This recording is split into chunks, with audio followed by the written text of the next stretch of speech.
welcome to my YouTube channel Tech DBA. Myself Dev and I am a production SQL Server database administrator.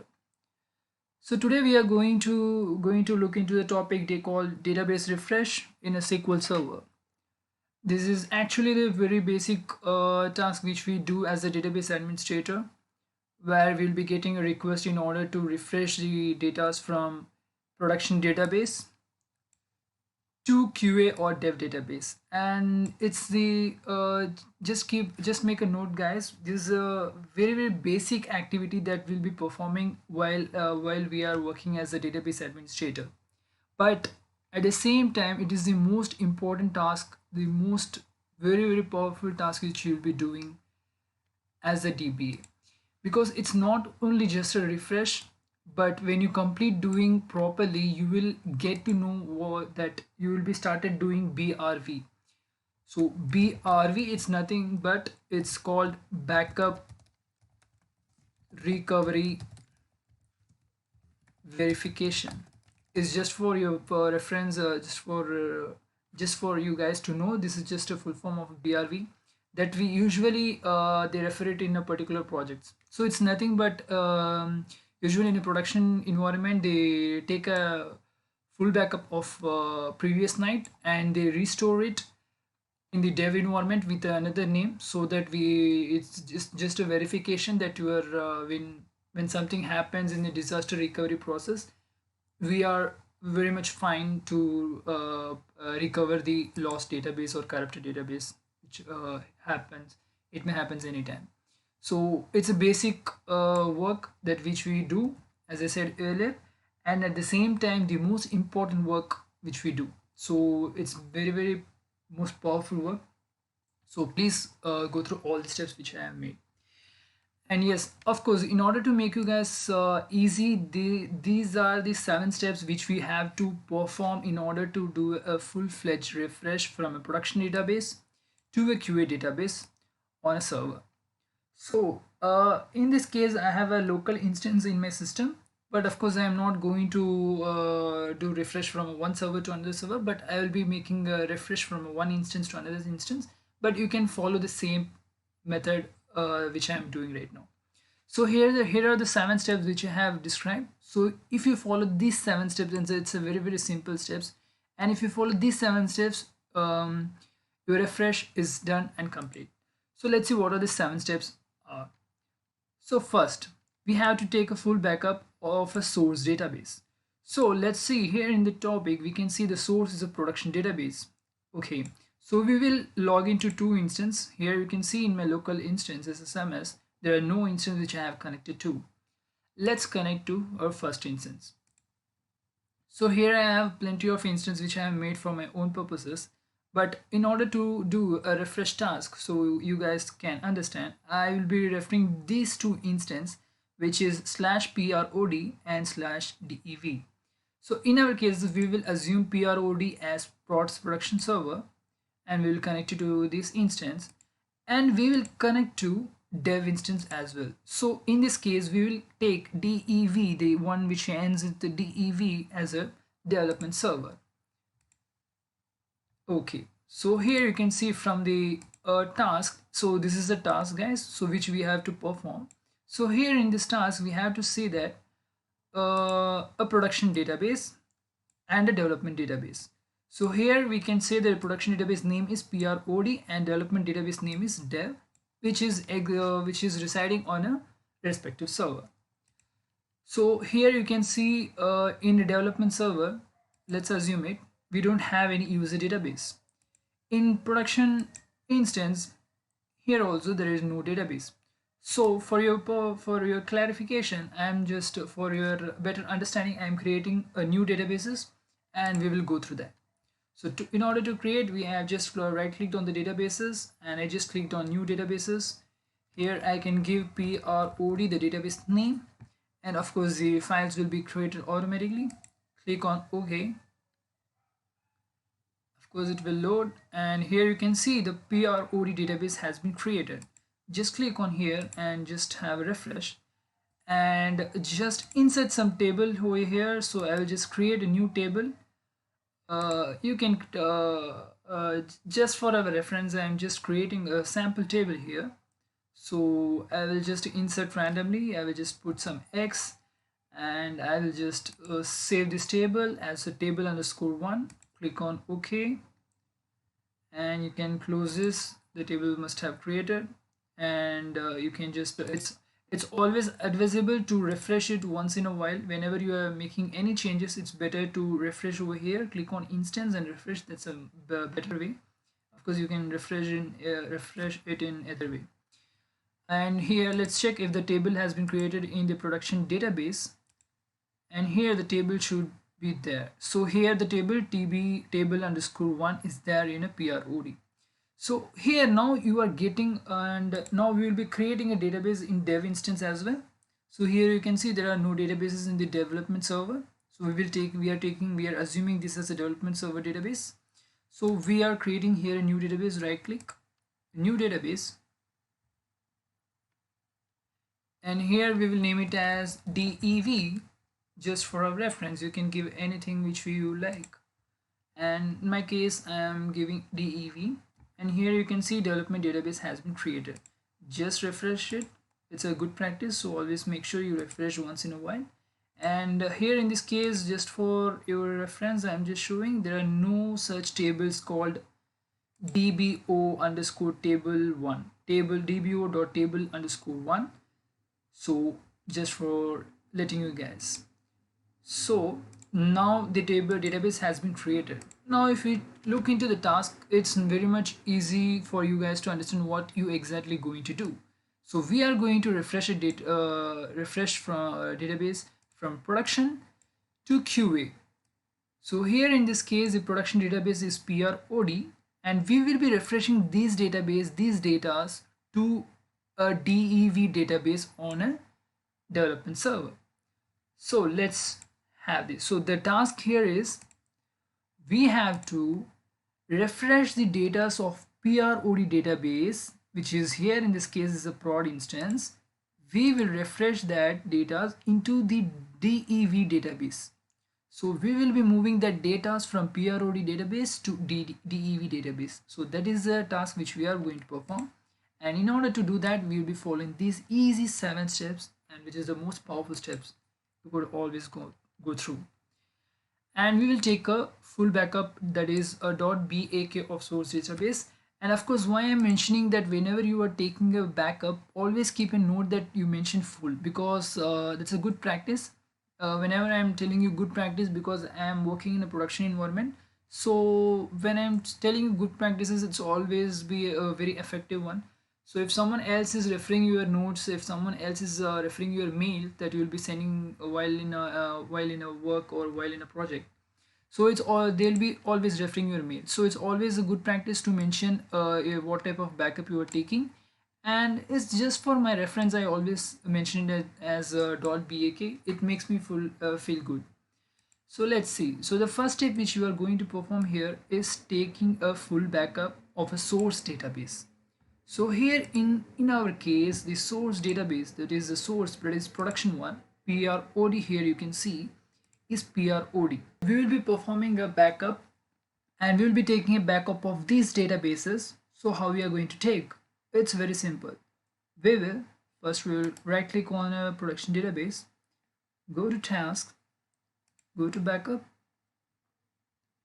then a pop-up window will be out, and simply you can remove this and click on add, go to this 3 button tab, and you just have to mention your backup where the backup has to be taken.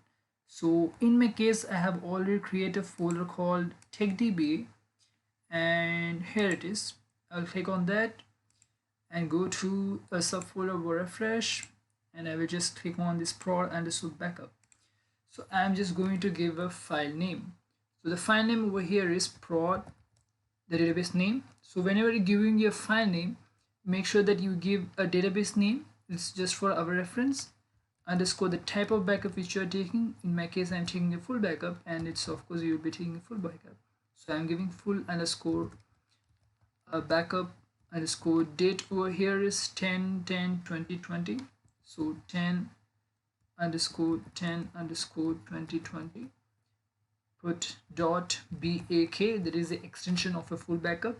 So make sure you follow this format. It's very useful format, and I often follow in my production environment. Click on OK and click here, click this link, go to the next tab, media options. Here you don't need to change anything, you can skip this one. Go to backup option and go look for a set backup compression. Click this. By default it will be the user using the default server setting, but it's always advisable to change it to compress backup. It's always advisable to change to compress backup in a production environment, because it always it compresses at least 30% of your original size.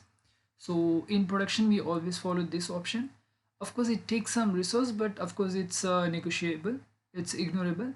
So you can just go for this compress backup method, and you can click on OK in order to perform backup. But here in my case I'll be taking a script, I'll be scripting out. So I will click on script here, and I'll click and make sure that whenever scripting, make sure in the left bottom you see the progress is completed or done.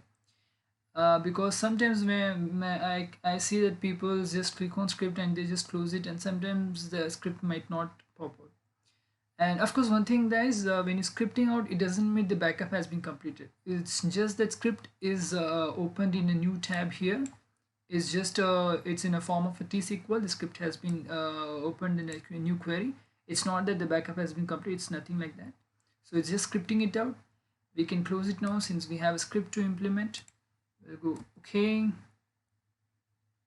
we will click, or we'll just split this one so that for our easy understanding. And here you can see the backup, where the backup, which backup it's taking, where its backup is going to be placed. That's the file name, and this is the stats, and make sure the compression is on. Okay, everything's good. Just make sure the production database, the database name which you are going to be taking a backup, is the same. PROD to disk. This is where the backup file is going to be set, and all looks good, so we can execute. Click on, you can just pass it once, but most usually it's scripting, we have scripted out, so we don't need to pass it. We can execute now.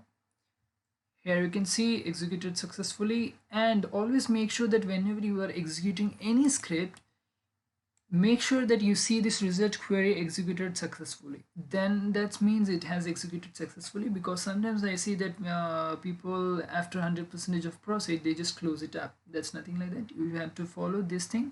You have to make sure that query executed successfully here in this case. So in my case it's got successfully. So we have completed our step 1. So we are all good now for step 1, and we'll go to step 2. So in step 2, we have to validate the taken backup. So where's the backup? So here is the backup. So how we are going to validate it? So of course I have a script for it here in this case, and of course I forgot. We'll just copy this backup that we have used, this T-SQL. We will paste it where this one I just practiced before, just had a reference backup so that I will just T-SQL it, but I just repeat it once. So here's a query which I just copied from here, and paste it here. Okay, I will just copy it once again. Right click, copy, right click, paste. So here in my case I have explained in a stepwise way for easy understanding. So we have, in step 1 we have taken a backup, full backup of a production database. So here is a T-SQL which we have completed first step, so we have marked it completed. And the second step, we are going to validate the taken backup. So how we are going to validate? Here is a script which we will be using to validate. So it's very simple. There are only 2 or 3 things which you will be changing here. Number 1, the file. So this is the file set of backup. We will just copy this. Make sure that you copy from C drive number, C drive name, C2.bak file. Copy this file set, place it over here in the disk. Just remove this old one and paste the copied one. Here it's the same. This one and this one should be the same one. Yes, it's the same one. I have copied that and then just pasted it over here. It's all good. And the second things which you have to change, you have to look forward, is the database name. So we are validating the database backup of a database PROD, so make sure the database name is properly aligned. So PROD is all set. So we will copy the script. Don't worry guys, I will just mention the script in a description box. You can take it, right click, copy. And the reason why we are validating this backup is while restoring it should not make any error. So it's always advisable to validate your script. Right click and paste. So here is a validating script. We have made it 2-3 things. So we have to check the database name. Of course, this is the one which we are going to validate, whether the backup of this database. So we have to make sure this and this thing are same. It's all same.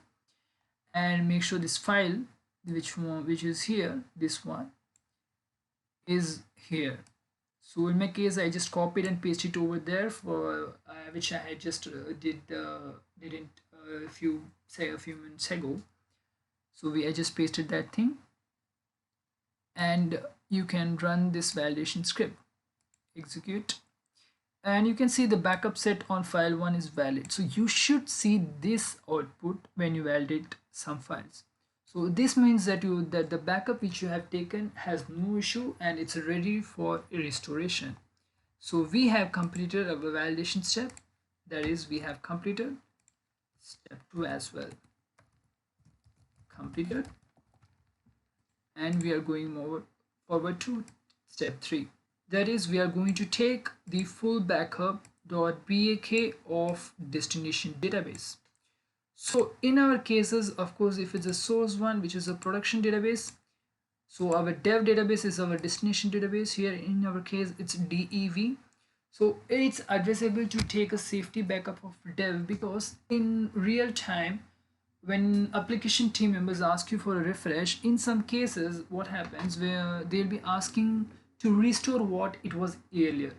So normally in this task, we are going to refresh this data from PROD database datas has to be refreshed to dev database. So all those data from production PROD databases will be refreshed into DEV. So the DEV data will be refreshed. So there won't be the data which existed earlier. But in some cases, application team might request you to restore what it was earlier. So for that purpose, we always take a safety backup. And of course, you guys now might have familiar. Right click on a database, go to task, go to backup, then Windows will be popped up. Remove this link, click on add, click on this 3-button tab, and you can just have to make some location. Here in my case, I have already created a folder called take DBA, and in this case I'm going to perform a refresh task, and I just clicked on dev backup. I created a folder, so I'll just click there. And of course, I already, as mentioned, follow this format, database name. Here in my case, dev. Always make sure that whenever you are taking a backup, that database name is mentioned here for our better understanding.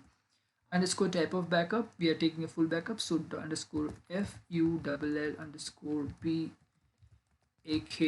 backup underscore date 10 underscore 2020 dot BAK. That is a file extension of a backup for a full backup. For a def backup also you can provide BAK, that's not an issue, but for tlog backup you have to give .trn. So we are not going through that topic for now. So in the refresh you just have to take .bak and click on OK, click again and click here, go to media option. So here you don't need to change anything. Now go to backup option.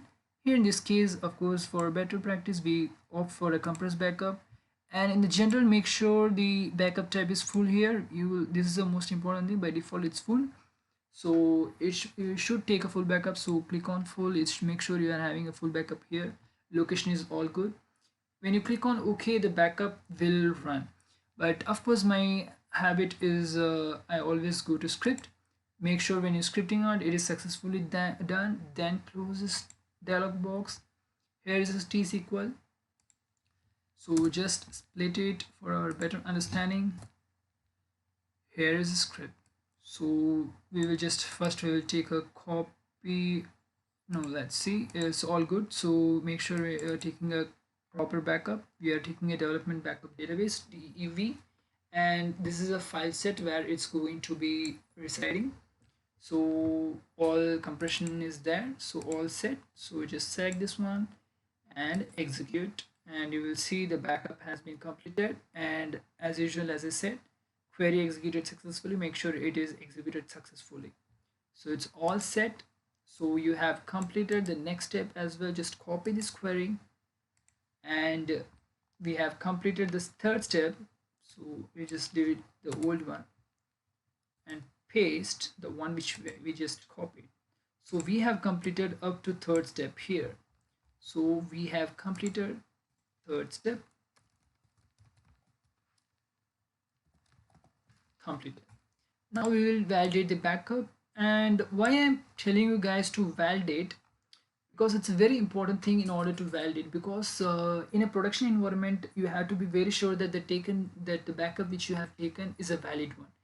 If it's not a valid one, it will if you're not able to restore, then that becomes a very big issue in a production especially. So it's always have a habit of validating the file.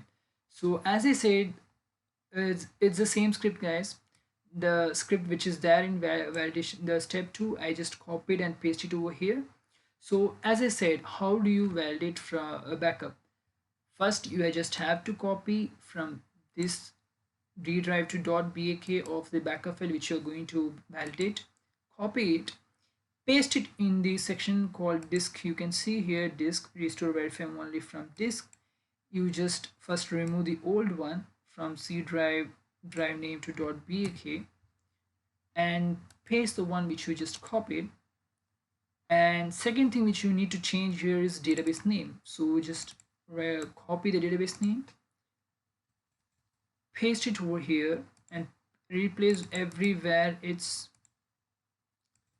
requested, paste it over here. So our validating script for this database is ready as well. Select it, right click, copy, go to your window, you can exit here as well. So right click and paste. The script is ready. Just select out, execute, and this should come. The backup set on file 1 is valid. This is the one which we should see. So our taken backup is valid. So we have completed our step 4 as well. See guys, it's very easy, but at the same time it's an effective one. So have a good practice in it. Very useful. So the next step which we are going to do is actual restore. So we will be restore the step is restore the source database .bak file to the destination database. So okay, so we are going to perform a database restore now. So how do we do that? So this is a production one which we have taken the backup from these databases and we have validated that one. So it's all done. So now we are done with the production data server. Now we are going with the development server one. So here we need to restore the backup which we have taken from the production environment. So how do we do that? Simple guys, just right click on the database section. Here you can see, just right click, go to restore database, pop-up window will come, click on device, click on 3-button tab, go to your add section, and you just have to select the .bak file which you just taken. So in my case, I just kept it in a tech DBA folder, which is here. Click expand it, refresh folder. Under refresh, prod backup was there in a prod underscore backup. So we will just click on here.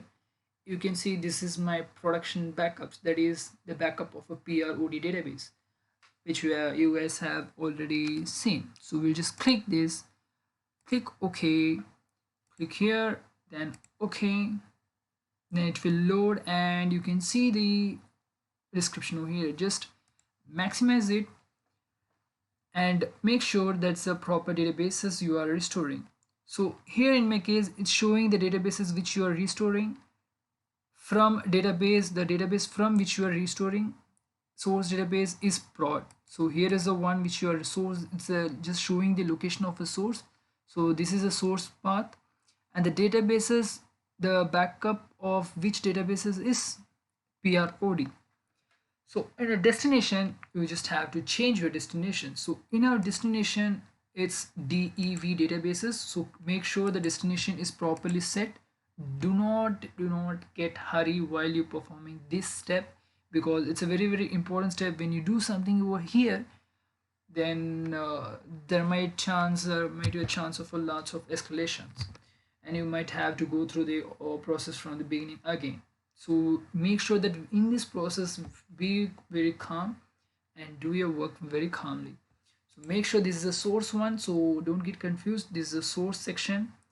So source should be PROD, and in the destination section, the destination where it should be transferred should be the destination database. Here in my case, it's a DEV dev, so it's a dev. So restore to a last taken backup. So this is the last taken. It will show the details, guys. This is a beauty of a SQL Server. It will show the backup which you have taken. So we have taken it at 12:46. Here you can see the time is 12:59.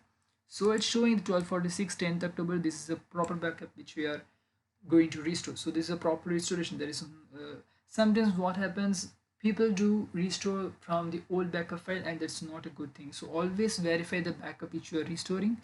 The first verification step which you have to do is make sure the file path and the .bk is correctly proper, which you are properly doing, and cross check with the last backup taken thing. And this is the most wonderful section. Of course, you can verify with the LSN one, which we will I will create another section, dedicated section for LSN, and that will be easy for you guys to understand. But in a refresh task, normally we are performing a fresh backup and fresh restore, so you can just ignore this LSN for now.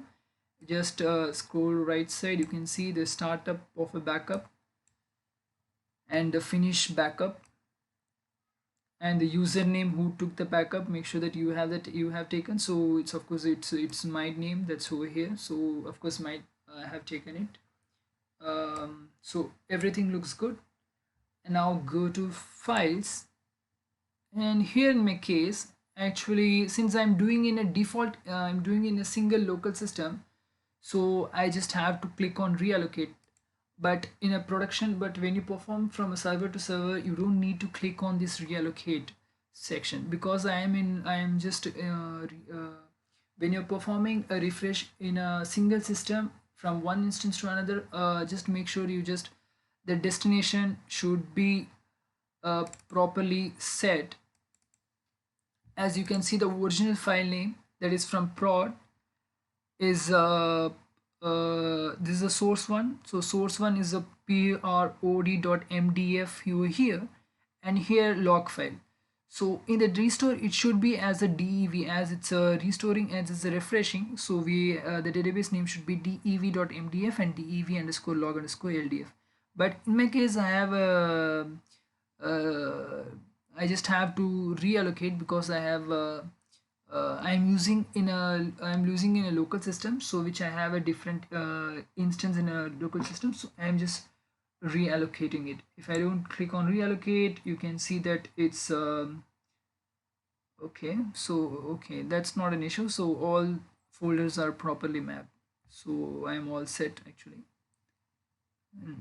No, here you can see that here, guys, msql15.prod is a folder name, and here also it's a prod, but it's a wrong folder, because we are going to restore a dev databases, so it should be .dev.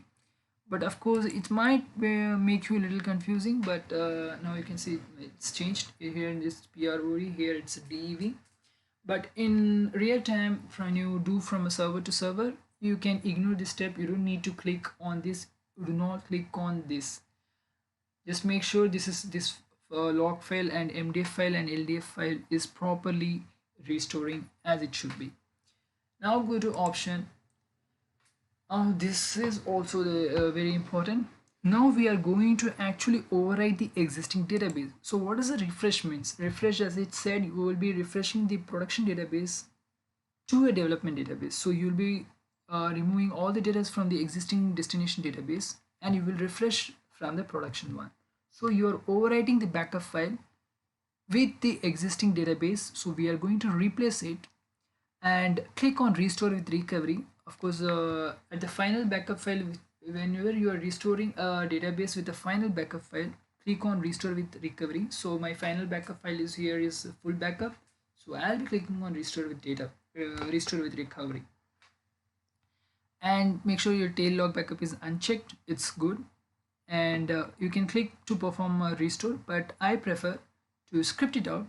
As I said, it's a very good practice to script it out, so I'll just script it out. When you click on script, make sure it's completed successfully or it's done. So it's done. So make sure, just for information guys, when you click on it, when it's done, it doesn't mean it has performed restore. It just performed a scripting into a new query window. So I will just expand and I will show you what it actually shows and what it actually looks like. Okay guys, so here's the restoring T-SQL script. So we are going to use the master database, restore database DEV, that is this database, destination database, from the disk. So from the production C prod underscore full backup.bak file, so which will be having a two set of file. So with file number 1, but here it will be having a log data file and log file in the same thing, in the same data file set. So it will move. See, you can see the prod underscore log and prod. So here it's a MDF file, it's a LDF file. So you do not change anything here, but of course in a 2 section you can change it, change the name here, anything like that. So I'm okay with this thing, so I don't need to change. So here you're replacing it, make sure it's replaces there whenever you're doing a refresh one, and all good. So okay, so everything is good. So I'm just passing it, but that's not need. Just make sure if any consisting error or any other kind of error might be there, so better you just pass it once and execute it. It will show message 7100 C100, it's executing, and here you can see query has been executed successfully. So here you can see query executed successfully. So restore has been completed successfully. So just for reference, I am just copying this restore activity, and the step which we did is the 5th one. So we will just paste the script 5th step 5. So we have completed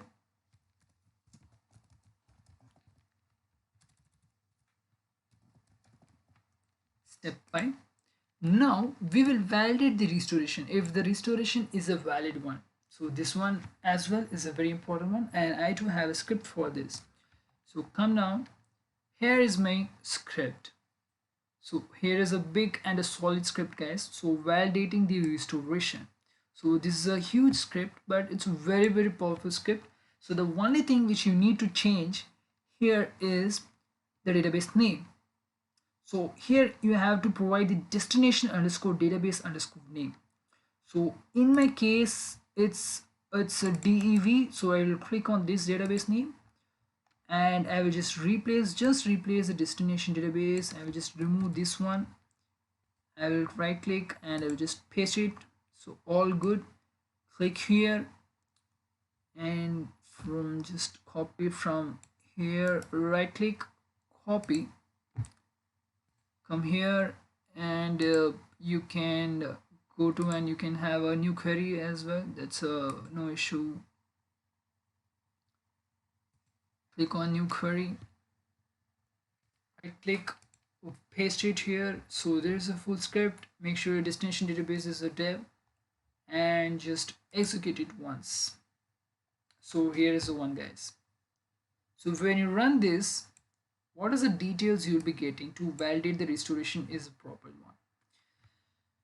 When you run the script, the destination database, it will show the recent restoration. So whatever the recent restore you have done to these databases, it will show that details. So and there is, so you can see here restore date here is 10/10/2020 at the time of 1.5. See, you can, it's now 1.8 and it's all 1.5. And the source database is, so see guys, it's a wonderful script. Destination and the source databases. So here our destination database is dev and source database is PROD.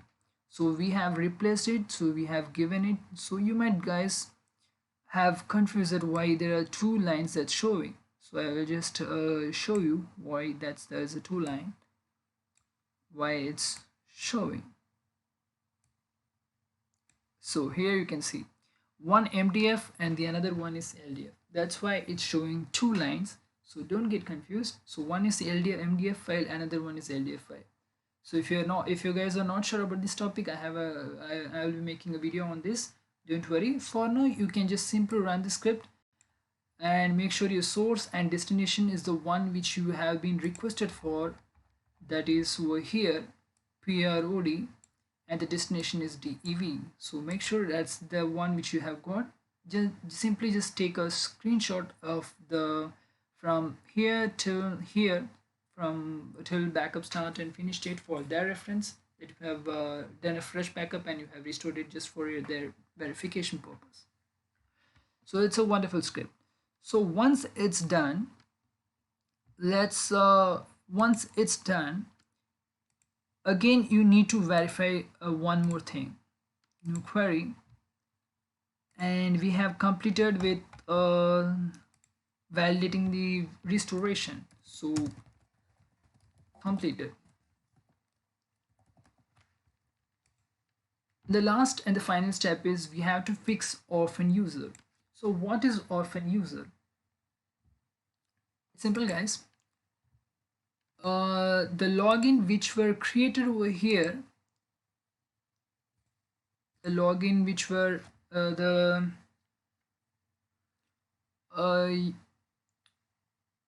user that have been that okay guys, that's a easy topic, but it's better if I don't confuse now. For now I will create an I have a separate session for OrphanUser section for login and user one. So I want you guys to be very clear on that topic. I will explain you very clearly what user. For now you just have to you are in a dev in this DB database new query section. I have a query here. You just step 7, just copy this A section. Just for your understanding, OrphanUser is nothing but from their name you can see they are orphan users. That's it. Really they are orphan, then that's it should means. But of course I'll be taking a session called user and login session. I'll clearly explain what an orphan user is. For now you might get confused because now you're concentrating on refresh, so I don't want you guys to get confused. So just paste it, the first one, execute on the database which you want to validate if all the users are fixed or not, because when you do a restore from a source to destination, there might be a chance that few users might not get a proper login and they might not get the proper SID allocated. So we will check from this query if any orphan users are there or not. So luckily we do not have any orphan users, so that's fine. So luckily we do not have any orphan users, but just for your understanding, when you find some users, just copy this query, right click and paste. Here you can see username and password.